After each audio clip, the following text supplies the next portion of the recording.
What up, what up? Say so, G. Back with another topic, back with another video. So the title of this video is gonna be, I'm all for gentrification. I know I'm gonna mess that word up plenty of times in this video, so y'all forgive me. That's gonna be a tongue twister for me. But I gotta talk about it because there was a Facebook post that I saw earlier today about this situation that's going on back home in Hampton Roads. I want to talk about it because I think it needs to be some awareness brought to it. So admin notes, thanks again to all the subscribers that have subscribed to my channel. I endeavor to keep pushing these videos out and give you leverage to better yourselves. Let's get into it. So why do I say I'm all about gentrification? Now, I can't speak to the textbook definition for it, but basically what it means is you'll have a dilapidated area of a city, and the city decides to pretty much rebuild that part of the city to make it look better, to bring in revenue, basically to to pretty much just renovate that whole area to make it better for folks to live and for it to be safer for folks, right? So I think that's a better way of explaining it instead of giving the textbook definition, because I'm pretty sure a lot of big cities around America have experienced this over the last probably about 30 years now. And Norfolk, the city that I was born and raised in, has been experiencing this probably about the last 25 years, I would say. A short time after I joined the military back in '98, they started tearing down a lot of projects that were located down there, and started building new homes. They started building apartments on open land down there, just doing a whole lot of things, right? You know what I'm saying? Because of course the city was increasing in population, but there were a lot of places and areas in that city that weren't all that safe. And I'm talking, and I'm not even just talking about crime. I'm talking about like literally there were buildings falling apart down there. So when the city decided they was going to put some money up and start rebuilding some things, and I'm pretty sure that there was some private contractors that that came in and started building homes, all these other things, right? So over the last 25 years, the landscape of that city has changed drastically. I've seen it like in real time, right? It actually looks a lot better than what it did when I was being raised down there in the 80s and 90s. It really has. But get towards why I want to bring this topic up is I saw a Facebook post this morning from the local newspaper down there, and they were explaining that they're talking about getting rid of the projects that I was raised in, and another one that's adjacent to that one that's near the downtown area, right? And as soon as I saw that article, I was like, you know what? Let me go to these comments. Let's see what they're talking about. And sure enough, you had a lot of black folks in the comments advocating for these projects to stay there. And I'm sitting here like, yo, I understand that displacement of people when the city decided to do these things is real, because they tore down.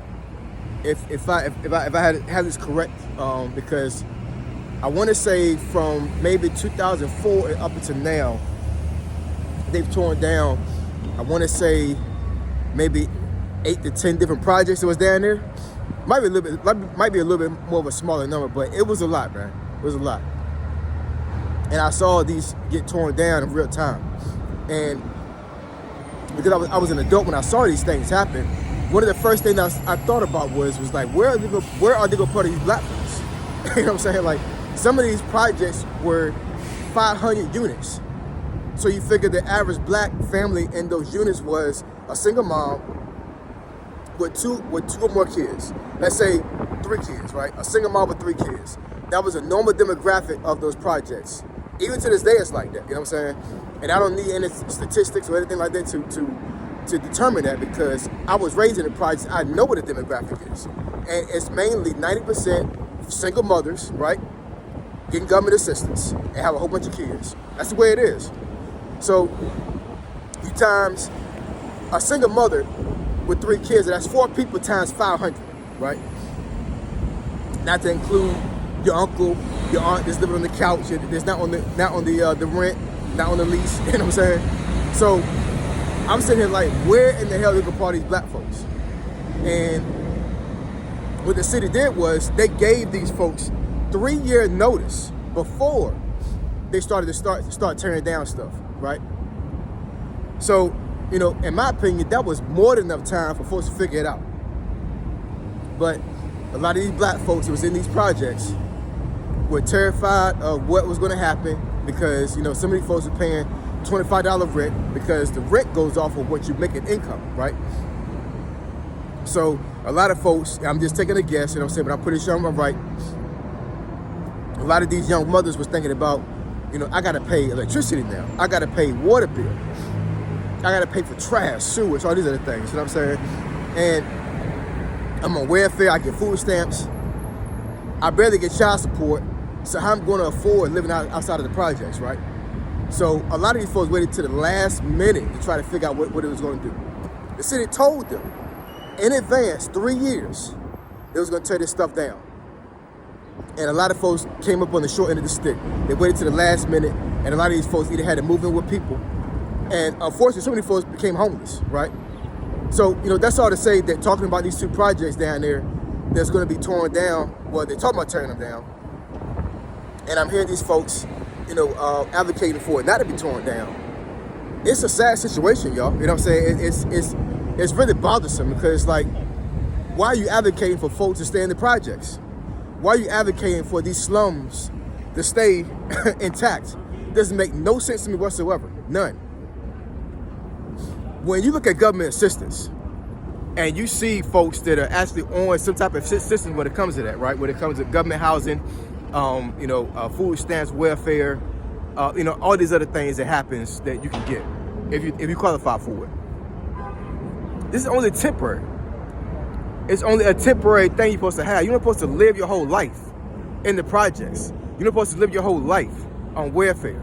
You're not supposed to live your whole life getting food stamps. You know what I'm saying? Like, it's absolutely crazy and insane. And these folks are well-bodied and able to work, right? Like, I don't see, I'll take that back. The older folks in the project, yes.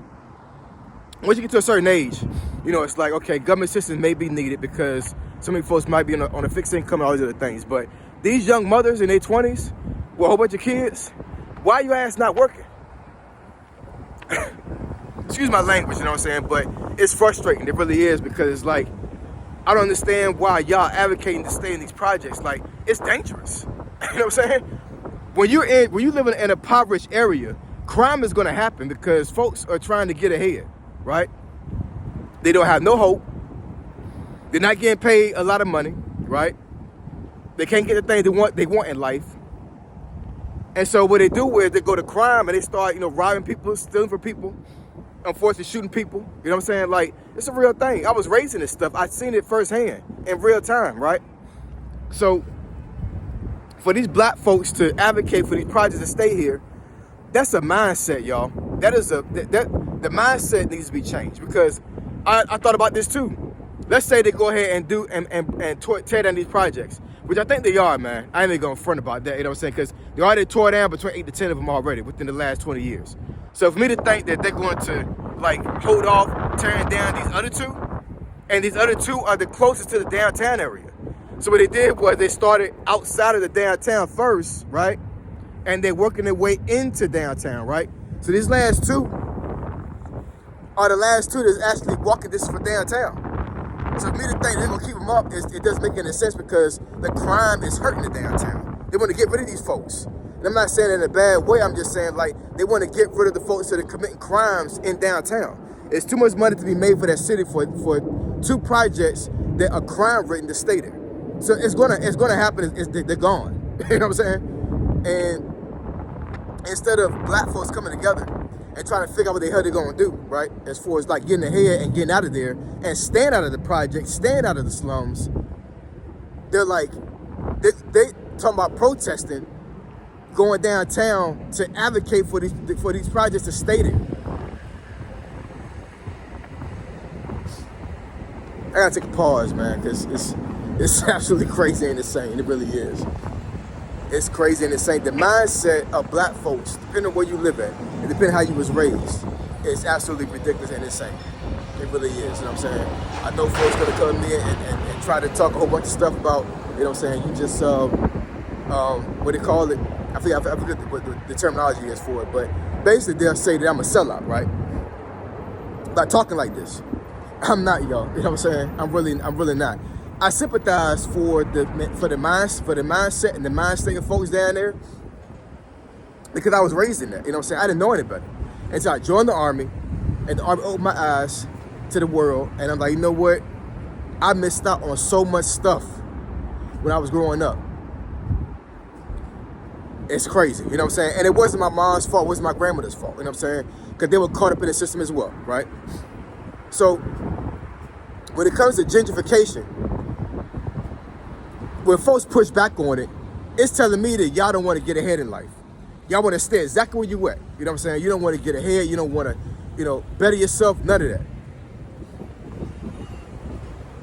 And, the way the Trump administration is actually doing these things right now, they're talking about, reducing food stamps, auditing who's getting food stamps and welfare and all these other government systems, whatever, and folks crying about that too.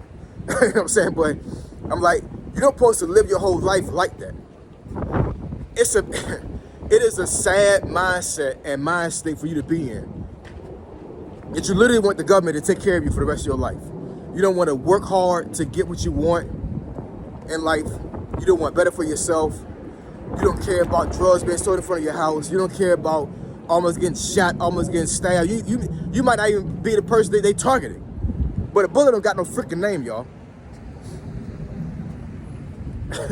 It's crazy. So my personal opinion, tear all that shit down. Excuse my language, you know what I'm saying? But I'm for real, yo. I'm for some folks, they get nostalgic when they go home, right, to their hometown and their home city. And then they go to their old apartment or their old house and they say, I was raised here. I don't care about having to be able to go back to the project and see where I was raised at. Let it be gone, y'all. You know what I'm saying? I'd rather stand in front of an apartment that's nice looking, that has, law-abiding citizens living in there, trying to make a better life for themselves. You know what I'm saying? I can care less about going back to the projects. I said that in another video. I was talking about there was reunions that happens with the projects I was raised in, and I'm so removed mentally from that type of living that I can't even bring myself to go to those reunions anymore. I can't.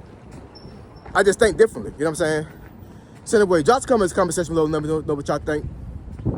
I think gentrification is a very good thing when it comes to cities.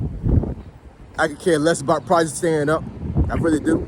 Now, I do believe that low-income housing is needed for the folks to qualify for it, right? I do believe that because this is America, we're supposed to take care of our peoples. So I'm not saying that folks should be out in the street. But what I am saying is that the folks that are abusing the system, which is a lot of folks, a lot of folks are abusing the system and living off the government and not wanting to work, not wanting to get ahead in life. Those folks, pull your bootstraps up and get to work. That's all I gotta say about that. So, when we discuss this topic or subject you think beneficial to the channel, email me at asog757@gmail.com. My email address, subscription below. Say so G, signing out. I'm gone.